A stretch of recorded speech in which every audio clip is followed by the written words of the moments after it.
guys, and welcome to our podcast. I wanted to introduce, I have a good friend of mine with us today.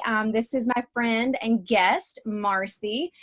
She is the founder and chief boss at BYO Boss Life, a monthly subscription and online community circled around her custom planner and her follow-up system that she's created exclusively for female entrepreneurs. So excited, and helping them live their best life. She's a wife and a mom to 7. Yes, I said 7. And she's a communications graduate from Sacramento State, and she enjoys working part-time, helping as a success coach to her local college, getting to mentor fellow small business owners, as well as getting to market her holistic anti-aging product company that she works for. She lives in the Pacific Northwest with her hubby and her 7 kiddos, and we are so excited to have you here, Marcy. Welcome. I'm so excited. Thank you. Thank you so much for having me, Shauna. This is going to be a blast. It is, and we're so super pumped that you're here. So we're going to jump right in. And as we've said, this is going to be Roadmap to Success for entrepreneurs. And we're going to dig right into some questions and get some of this stuff unleashed. So Marcy, I just wanted you to start out telling us about your background and how you got started in this thing called being an entrepreneur. Right? I know. Yes, your bio was amazing. So thank you for all of that. And pay me later. I know, I will. I owe you. But really, I was one of those who never thought I would do one of those things, right? Like Yes. It just was never in my plan. I graduated as a communications major. I did some work before I decided to have a family. And that was something I just always wanted. I mean, nobody has 7 kids to not, love kids, right? Right. Although we only tried for 6 and we got twins at the end. That's a whole nother story. What could you do at that point, right? Who would have known? I know. It's always a party at my house. I'll tell you that. So kind of a long story short is my twins were, actually, they were still in my belly, number 6 and 7 kids, when my husband got hurt as a volunteer firefighter. And when you get hurt as a volunteer firefighter, you get volunteer pay, which is 0. Right. You get workman's comp insurance, which if anybody has ever had to deal with that, it is awful. I mean, it is awful, awful stuff. So fast forward about 2 years when they were, just about a year old, my husband was in line for a second hip surgery, and we were just in a really bad place. I mean, when you go from getting hurt and any kind of savings that we had were very quickly dwindling. And I found myself in this place of, what am I going to do? Like, how do I leave my 7 kids? I think my oldest was in 6th grade, 1-year-old twins with my husband who's getting ready for a second hip surgery. Like, how do I now go back to any type of a corporate setting? And I tell you, Shauna, I was just desperate. Again, I never thought I'd do one of those.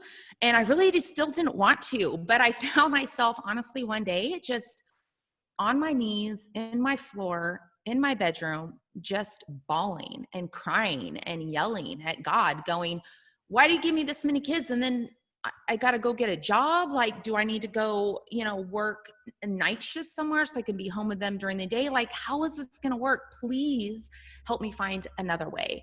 And kind of fast forward, I started looking at direct selling companies. I liked that model. I liked the idea of being able to purchase a franchise, essentially, that's e-commerce that I can work from home, Right. and be able to support my family, or at least start to, right? Right. But, When you have nothing, there's not a big place to go, down from, right? No. And it's like, and I didn't want to go do a 9-to-5, and really I couldn't. Like, all my money would have went to childcare because my husband couldn't have even taken care of them. I mean, Right. the whole situation was just dire, really. So I kind of had this list to God though, of, okay, I don't want to sell things. I don't want to do this. I don't want to do that. And I thought, okay, he'll help me find something that's not direct selling. Yet that's exactly what I found. And I found a company that I loved. Fast forward about 6 months from the time I joined to the time I got a really big bonus of about $1,800 that month. I also had my birthday, and I also saved my home from foreclosure, all from this little side gig business that I started from home. So that's really what launched me into the entrepreneur field. Yeah, I mean, it's so funny. Like, we come to these crossroads, and I know that there's probably a ton of people listening right now that are like in the same crossroad. Like, this is like a perfect time to be talking, because there are so many people that are out of work and they're looking to this, what next? Where do I go from here? Like, we're at rock bottom, you know? I mean, I'm gonna have to rely on someone else's kindness, and that's a lot of times when entrepreneurship is really birthed, because you get to this place where you're like, I'm working so hard for someone else, and it's not, you know, you're like the 9 to 5, you were only going to be able to make so much money. You were only going to be capped off at a certain amount. And so many people get frustrated because they have this work ethic and this drive to be able to want to do more, but they just don't know where to start. And so I find so many people at this place when we talk, you know, they're experiencing this, what now? What do I do now? And so that's awesome that you got to experience that place of being able to help bring your family up to a new place. Yeah. And just what you said, a lot of times it's those, when we get thrown into that spot of desperation, that we find that we can do much more than we thought we were capable of. And that's really where I found myself, and why I think I just kind of jumped into it with both feet, because I really had no other options. I really didn't. And I mean, right now with everything that's going on, there's so many Google searches in different states where the top Google search is, how do I work from home? You know, what's a work from home job? And so, you know, it's definitely a way of life for a lot of people. Yeah, for sure. And I think that that's going to cause a shift as well into people looking, now that they've gotten to this cadence where they've been at home and they've been able to be more involved in their family, right? So when you are outside of the home, you're very disengaged. And because of this whole thing, we've become very engaged with our spouses and our families and our kiddos. You know, we're helping them with their homework. So we're very much engaged. And I think there's going to be some kind of vacuum when people go back into the workforce, and they're going to be like, wait a minute, this doesn't feel as great as I thought it would feel just going back. So tell us how you got involved in your business. And what led you to make some of the changes to start moving over from, you know, kind of that mindset of being an employee to running your own business, and what was attractive in the businesses that you run now to help you want to move that forward? Well, what kind of attracted me, again, first thing was just kind of desperation, right? But then as I looked at the direct selling model, I was very much attracted to whatever amount of work I put in is going to come back to me in return. Now, that might be on this particular day, I can only put in 15, 30 minutes, an hour. But then on this particular day, I might be able to crush out several hours worth of work, and it will compound and help me build my business. And so I liked the freedom of that. I liked the time freedom of that. Again, with having all these kids and a hurt husband and 1-year-old twins. And let me tell you, that is a job in itself. Oh my gosh, it's just, oh goodness, we could talk forever about that. But I loved the idea that I could work my business on my own schedule. And that might even be at 10 o'clock in bed in my pajamas, sending out messages on social media or reaching out to people or doing follow-ups. I could do that in between the cracks of my life. Right. And that's what really pulled my heartstrings, because I didn't want to have to choose between, again, a 9 to 5 or 2 9 to 5s, because I had to, you know, keep my house going, or be that mom that really wanted to be and still be a present parent while I built a business that really was on my own terms. And that to me was something I didn't want to give up once I got a taste of that, for sure. Yeah, for sure. I mean, there have been a lot of moments in my life that I've gotten and pulled through a lot of tasks in the car rider line. There have been a lot of times where, you find those spots. We all say we don't have enough time. I mean, you have 7 kids. I don't have 7 kids, but you make those times. And one of the things I've noticed in the things that's propelled my business the most is that I take those moments that I have, and I realize that I need to cram in as much actionable but profitable types of tasks in those moments, because just the scrolling through, social media and doing all those things are big time wasters. And a lot of people don't realize how much that sucks out their time. So really making intentional moments, like you said, of the 15 and the 30 minutes that you have is really crucial to moving your business forward. 100%. And when you can be very intentional with your time, you can realize how much time that you'll actually have. But again, you have to be intentional. Again, you have to treat your business as a business. And that's something that it took me a while to learn, because again, this was the first time I'd ever done anything like this. I never had a desire to do anything like this.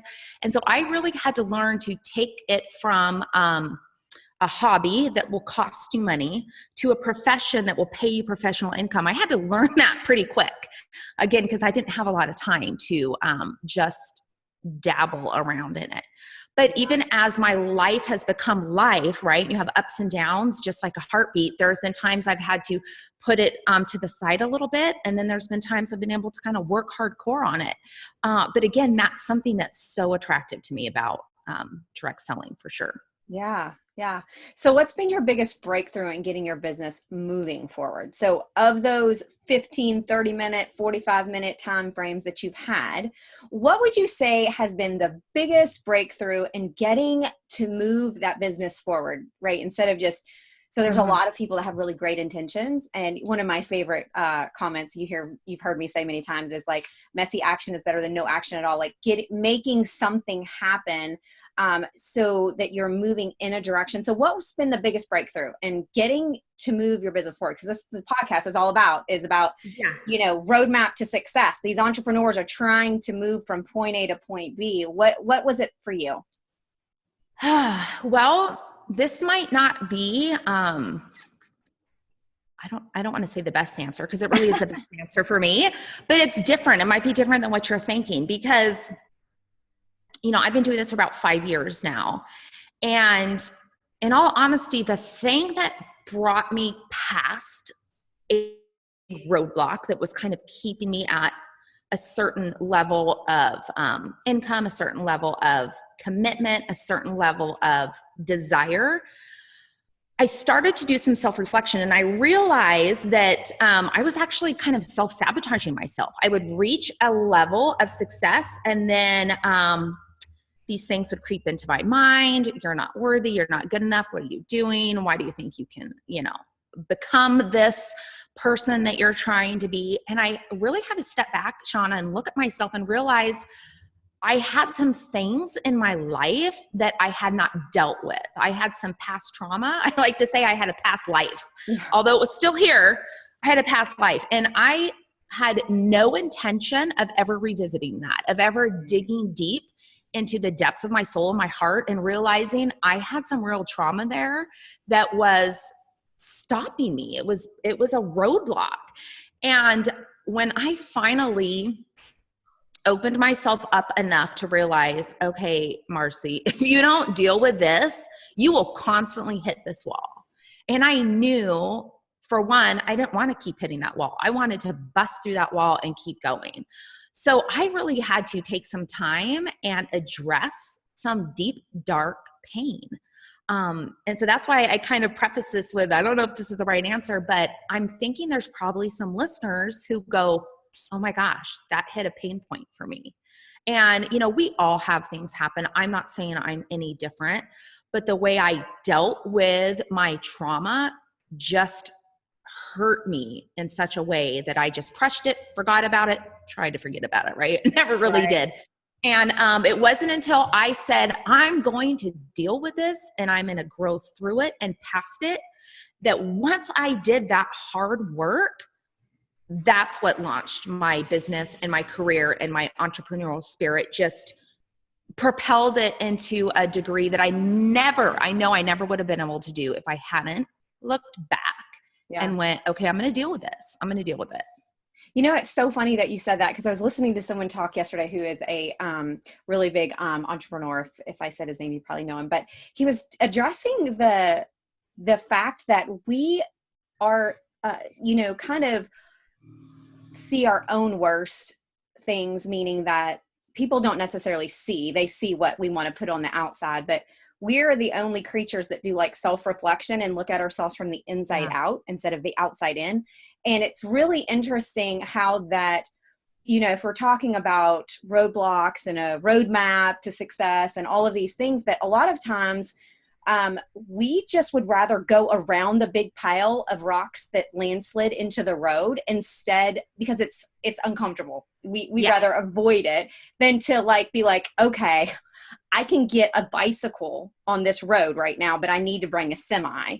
And so I'm never going to be able to bring a semi down this road if I don't clear out the debris. And so I think so many times we get to a certain place and we're like, you know what, I'm just probably not have the material or the capability to be a 6 or 7 figure earner. Mm-hmm. I may never be that person that's going to do $10,000 in a month. That just might not be my thing. And so I think a lot of it is a mindset. We talk about mindset so much and understanding where we need to go. So I think that's absolutely great and crucial that is, the question was, what's your biggest breakthrough? I mean, really the biggest breakthrough is us getting out of our own way most of the time. And when you do that, you're able to kind of, look at things in a very different light. And so it's almost like getting new glasses on. And I always tell people that if you're driving forward, the only place that you should be looking at your past is in the rearview mirror. You should be moving forward. And so no, that's really great. That's good stuff. So, so tell us, what business practice do you think has made the biggest impact in your business and why? Outside of your breakthrough, what is the business practice? I think I know what you're going to say already. But what is the biggest business practice that has made the biggest impact for your business, and why do you think it's such a big thing? And I'm guessing we're moving to that direction of what your niche is because it's something that you're so prolific in. Yes. And I think your guess is spot on. But truly, the habit that I learned early on and really started to perfect was to plan my day the night before. And that has taken my days to be those productive days, to be able to find those, to find those 15, 30 minutes. And so what I do personally is I take my planner and I usually do it in bed, right before I kind of end my day with kind of my night routine. And I look at my monthly calendar and I go, okay, what do I have planned for tomorrow? And sometimes there's things like kids' games or dentist appointments or maybe, right? Or a training call, or maybe I scheduled a call with a prospect. And so those things are all kind of in my little square of my monthly planner of that day. And then what I do is I open up my daily schedule and I transfer those things that I have to do. Sometimes we don't want to do them, right? But those are things I have to do that day. And then I can very quickly see, okay, where are the spots that I can now do things I want to do? And those might not all necessarily be my business, right? I might go, okay, I want to work out today. When am I going to do that? Am I going to be able to do it in the morning like I want? Or, I really also plan my dinner time. When am I going to schedule my dinner time? Right. When my kids get home, I block off time to be present when they're there. And so I kind of do all of that to plan my day. And then I can see even better where are the spots that are open. And now I know, okay, I can fit in some of my most important tasks, my income producing activities. I want to do those first thing. What's the first time I have to do that. Okay, 10 o'clock, from 10 to 10:30, I can block that out of, I'm going to do my follow-up. So I'm going to do whatever. And then perhaps, okay, at 11, I have to go to the dentist appointment. And then maybe when I'm sitting at the dentist, I can do some lighter activities like, posting on social media or maybe sending a couple messages, right? But then I really block out again in my schedule, okay, I'm going to be home at 1 o'clock. All right, awesome. I've hopefully already ate, but if not, I'm going to block off lunchtime because food, girlfriend. Right? Because as a busy entrepreneur, there's times you are like, when am I going to eat? And if you don't block it off, right, you don't eat, or you end up eating like terrible things. You just shove them in your mouth because you're starving, right? So planning your day the night before also gives you the chance to kind of brain dump and get all those things off of your mind that sometimes can make you not sleep well, right? Because you're like, oh, what about this? What about that? So true. Like, I know that for me, it's like, if I've got something on my brain, it's so hard to like turn it off. And then like, we need sleep. We need to have rest. And, super important for us to be healthy, to sleep. So I agree. Yes. Yeah. So that's awesome. What your strongest suit is probably, my real vulnerability here is probably one of my weakest links. And a long time ago, I won't say how long ago because it will date me and age me, but a long time ago, I worked for John Maxwell in Atlanta, Georgia, when he had started his doing his all of his writings and his business meetings and conferences all over the world. And one of the things that he taught us as his staff was that you should absolutely do the things that are in your wheelhouse, those things that you're really good at, that nobody else can do for you. But those things that you're not so great at, you should absolutely offload them off of your plate and get to be delegated so that you can spend your time in your genius zone.